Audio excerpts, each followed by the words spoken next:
नमस्कार। ज्योतिष शास्त्र में श्रद्धा और विश्वास रखने वाले सभी जातकों का पारलौकिक जगत चैनल में बहुत बहुत स्वागत है।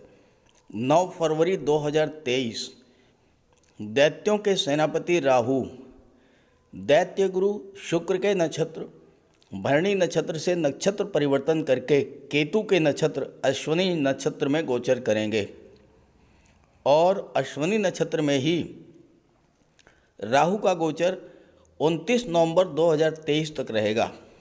इस दौरान 21 अप्रैल को देवगुरु भी राशि परिवर्तन करके मेष राशि में गोचर करेंगे। राहु और देवगुरु की युति बनेगी, जिसे ज्योतिष शास्त्र में गुरु चांडाल योग कहा जाता है। तो इस वीडियो में हम बात करेंगे राहु के नक्षत्र परिवर्तन और गुरु चांडाल योग के बनने का मिथुन राशि के जातकों के जीवन पर क्या प्रभाव पड़ेगा। लेकिन उससे पहले हम ये समझेंगे कि राहु के अश्विनी नक्षत्र में गोचर करने का ओवरऑल इफेक्ट क्या होगा और ये भी समझेंगे कि कैसे हम गुरु चांडाल योग के सकारात्मक पक्ष को अपने जीवन में यूटिलाइज करके उससे लाभ ले सकते हैं। फिर बात करेंगे मिथुन राशि के जातकों पर राहु के नक्षत्र परिवर्तन के प्रभाव के बारे में। ये विश्लेषण आपकी चंद्र राशि के आधार पर किया जा रहा है और वीडियो के अंत में मैं राहु के उपाय भी बताऊंगा। दूसरी बात, मेरा व्हाट्सअप नंबर आपको डिस्क्रिप्शन बॉक्स में मिल जाएगा। इस नंबर के अलावा कमेंट बॉक्स में दिए गए किसी भी अनजान व्यक्ति के नंबर पर भूल करके भी कांटेक्ट मत कीजिएगा, आपके साथ फ्रॉड हो सकता है। राहु का गोचर वर्तमान में भरणी नक्षत्र में है। भरणी नक्षत्र शुक्र का नक्षत्र है। 9 फरवरी 2023 को राहु नक्षत्र परिवर्तन करेंगे और केतु के नक्षत्र अश्विनी नक्षत्र में गोचर करेंगे। देखिए, राहु और केतु दोनों एक ही शरीर के दो भाग हैं। राहु हैं सिर और केतु हैं धड़। तो केतु का नक्षत्र अश्विनी नक्षत्र राहु के लिए अपना ही नक्षत्र या मित्र के नक्षत्र के रूप में कार्य करेगा। कोई भी ग्रह जब स्वराशि या मित्र राशि में गोचर करे या अपने नक्षत्र या मित्र के नक्षत्र में गोचर करता है तो अत्यंत बली होता है, अपने सभी फल देने में सक्षम होता है, चाहे वो पॉजिटिव हो या नेगेटिव।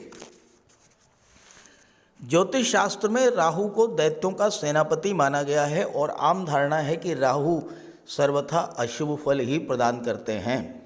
अनजाना डर, चिंता, भय, अवसाद, कार्यों को बिगाड़ देना, धनहानि, रोग और बीमारी। लेकिन ये तो राहु का नेगेटिव पक्ष हुआ। अगर आप राहु के पॉजिटिव पक्ष की बात करें, राहु है डीप अटैचमेंट, गहरा लगाव। राहु है एक्सपेंशन, एक्सट्रीम एक्सपेंशन, असीमित विस्तार। राहु है ऑनलाइन टेक्नोलॉजी। राहु है लेटेस्ट टेक्नोलॉजी। राहु है अनऑर्थोडॉक्सी, यानी परंपरा से हटकर कार्य करना, कुछ ऐसा करना जो औरों से हट करके हो। कोई नया स्टार्टअप, कोई नई research. Rahu online platform, social media और पत्रकारिता के भी कारक माने जाते हैं। राहु छाया ग्रह हैं। छाया या फोटो, जो भी चीज़ें छाया से या फोटो से जुड़ी हुई हैं, स्क्रीन से जुड़ी हुई हैं, वो राहु से जुड़ी हुई हैं। जैसे film industry, modelling, acting, TV serial, इन सब के कारक हैं राहु। अगर हम राहु के साथ अपने आप को जोड़ लेते हैं, राहु की चीज़ों से अपने आप को जोड़ते हैं, तो यही राहु हमें बुलंदियों पर पहुंचा सकते हैं। अचानक से उच्च स्तर की सफलता, अचानक धन लाभ, अचानक से नौकरी मिल जाना, विवाह हो जाना। राहु आपकी डिज़ायर्स को शो करते हैं, आपकी इच्छाओं को प्रतिनिधित्व करते हैं। राहु आपकी किसी भी इच्छा को पूरा करने में सक्षम हो जाते हैं। लेकिन ध्यान रहे, राहु सीक्रेसी के भी कारक हैं, तो आपको अपने कार्य, आपकी योजनाओं, अपनी प्लानिंग्स को किसी से भी शेयर नहीं करना है। स्वाभाविक है कि जब यही राहु अश्वनी नक्षत्र में गोचर करेंगे, अत्यंत बली होंगे, तो किसी भी व्यक्ति को जीवन में बुलंदियों पर पहुंचाने में सक्षम होंगे। अब ये आप पर डिपेंड करता है कि आप किस तरह से राहु को अपने जीवन में यूटिलाइज कर पाते हैं, आइदर पॉजिटिव वे में और नेगेटिव वे में। 21 अप्रैल को एक और महत्वपूर्ण ज्योतिषीय घटना घटित होने जा रही है। देवगुरु बृहस्पति राशि परिवर्तन करके मेष राशि में गोचर करेंगे और मेष राशि में ही देवगुरु बृहस्पति और राहु की युति बनेगी और इस युति को ज्योतिष शास्त्र में गुरु चांडाल योग की संज्ञा दी गई है और अत्यंत खराब माना गया है। लेकिन हम आपको समझाएंगे कि कैसे आप इस खराब योग को भी अत्यंत शुभ योग में बदल सकते हैं। देखिए, गुरु क्या है? गुरु है ज्ञान और राहु क्या है? राहु है ऑब्जर्वेशन, राहु है डाटा, फैक्ट्स एंड फिगर्स। तो आप अपने ज्ञान का प्रयोग करें, चीज़ों को ऑब्जर्व करना सीखें, रियलिटी को पहचानें और उसी के अनुसार कार्य करें। तो राहु और गुरु की जो युति है ये आपको पॉजिटिव रिजल्ट देने में सक्षम होगी। जब दो ग्रहों की युति बनती है तो दोनों एक दूसरे के गुण ट्रांसफ़र कर लेते हैं। सीधी सी बात है कि राहु में देवगुरु की शुभता आ जाएगी और राहु वैसे भी जब देवगुरु के साथ होते हैं तो देवगुरु के प्रभाव से शुभ फल देने के लिए बाध्य हो जाते हैं। अब गुरु क्या है? गुरु है ज्ञान, गुरु है विजडम, नॉलेज। गुरु भी विस्तार को शो करते हैं और राहु भी। फर्क ये है कि राहु एक्सट्रीम एक्सपेंशन को शो करते हैं। तो आप अपने ज्ञान का विस्तार राहु से जुड़ी चीज़ों पर करें, अपने नॉलेज, अपनी विजडम को राहु के साथ जोड़ दें। राहु क्या है? डीप अटैचमेंट, गहन लगाव। तो अपने कार्य क्षेत्र में पूरी तरह से डूब कर कार्य करें। राहु है अनऑर्थोडॉक्सी, आप अपने कार्य को कुछ नए तरीके से करने की सोचें, कुछ नया करें।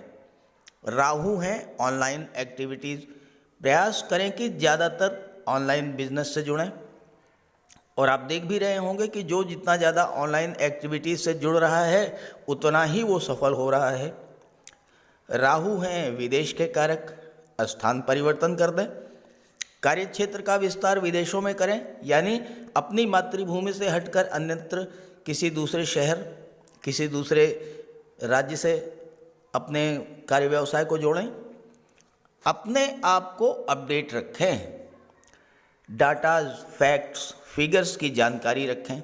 लेटेस्ट टेक्नोलॉजी से जुड़ें, कुछ अलग कोई नया स्टार्टअप करने का प्रयास करें और फिर देखें कि ये राहु किस तरह से आपको बुलंदियों पर पहुंचाते हैं। अब एक बात आपको और ध्यान में रखनी है कि राहु का गोचर मंगल की राशि मेष राशि में है। मंगल है क्रोध है, मंगल है एग्रेशन, मंगल है जल्दबाजी। ध्यान रखना है, क्रोध से बचें, जल्दबाजी से बचें, लड़ाई झगड़ों से दूर रहें, क्योंकि राहु इन चीज़ों को मल्टीप्लाई कर देते हैं। मंगल क्या है? मंगल आपका पराक्रम, आपका जोश, आपकी ऊर्जा। आप अपनी ऊर्जा का प्रयोग सकारात्मक दिशा में करें, राहु उसे एकदम से बढ़ा करके एक्सट्रीम पर पहुंचा देंगे और फिर आपको हर क्षेत्र में मनचाही सफलता प्राप्त हो जाएगी। अब बात करेंगे अलग अलग राशि के जातकों पर राहु के नक्षत्र परिवर्तन और देवगुरु और राहु की युति का क्या प्रभाव पड़ेगा।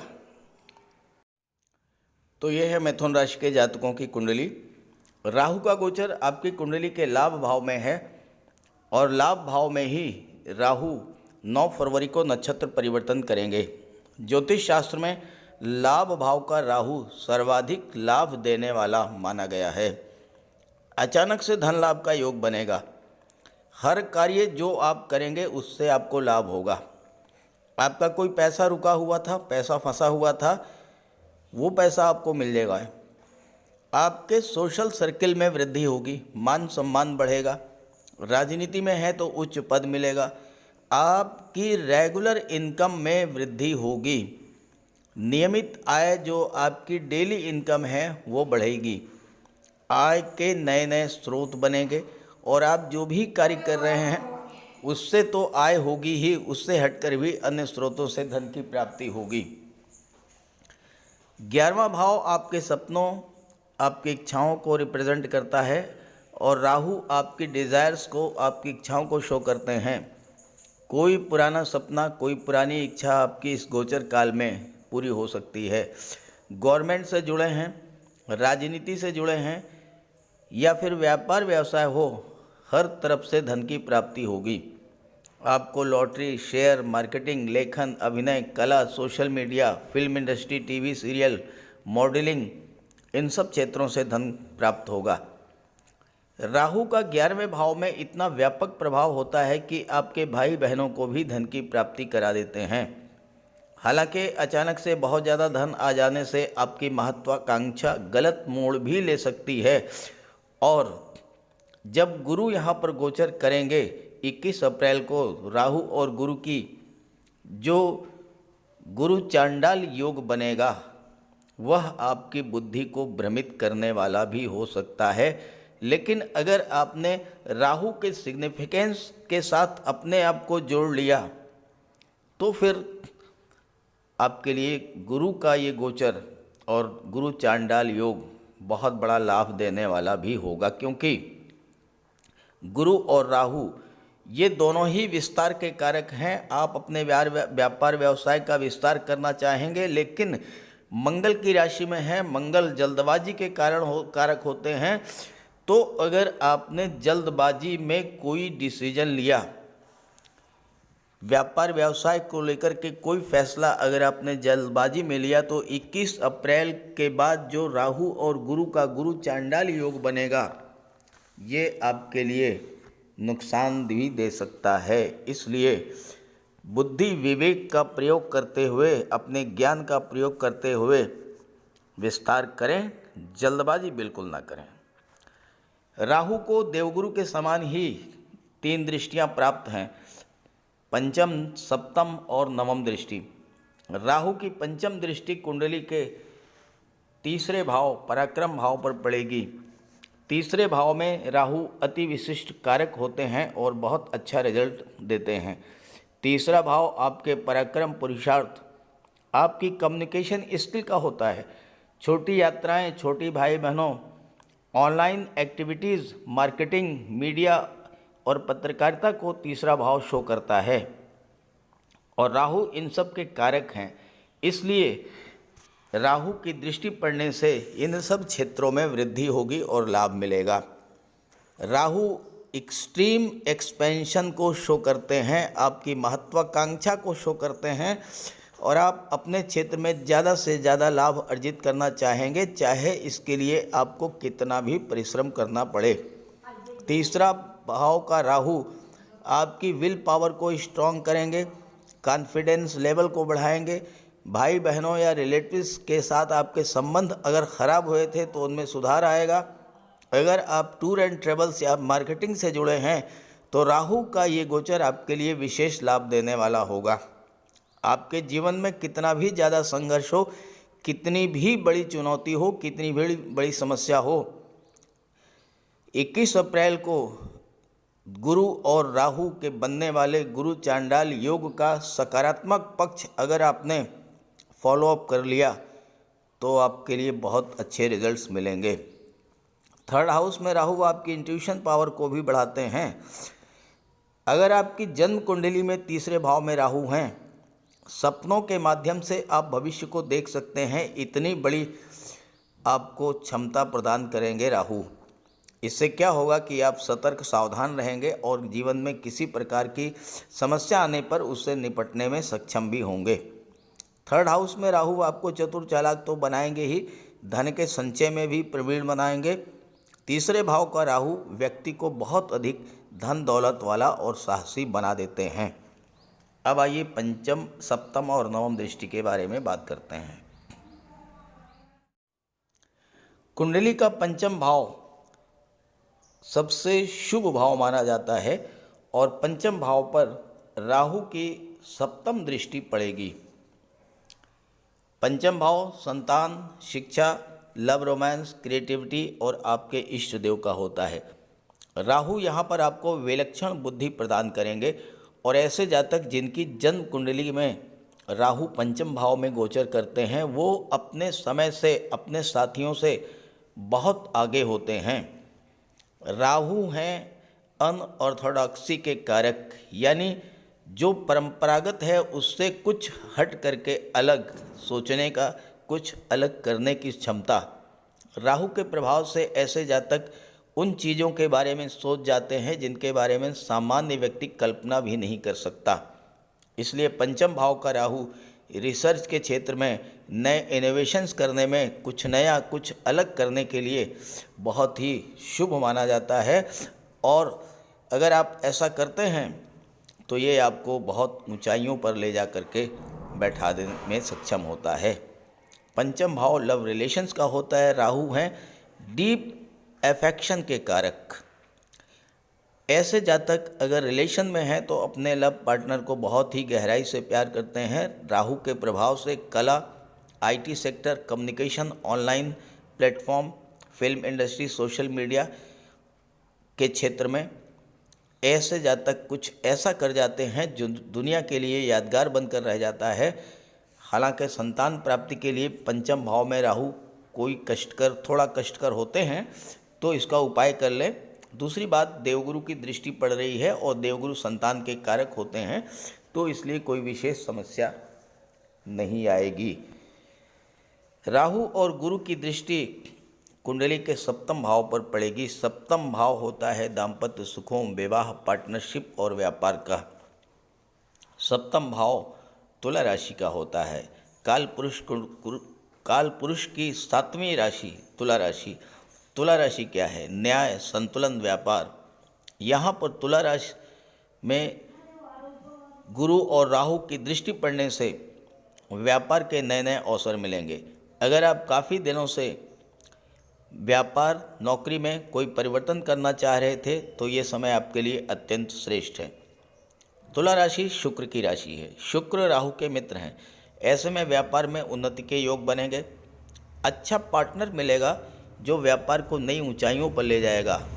आप जीवन में संतुलन बनाकर चलना सीखेंगे और राहु गुरु का ये गोचर आपके फैमिली लाइफ में खुशियों की सौगात लेकर के आएगा। लेकिन ध्यान रहे, राहु भ्रम भी पैदा करते हैं, राहु गलतफहमी भी पैदा करते हैं। अगर आपने गुरु के ज्ञान, बुद्धि और विवेक का प्रयोग नहीं किया तो फैमिली लाइफ में समस्याएं भी पैदा हो सकती हैं।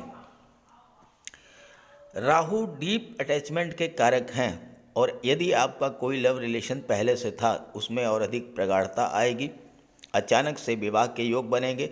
विवाह के मार्ग में यदि कोई बाधा थी तो वह 21 अप्रैल के बाद दूर होगी और आपका विवाह भी संपन्न होगा।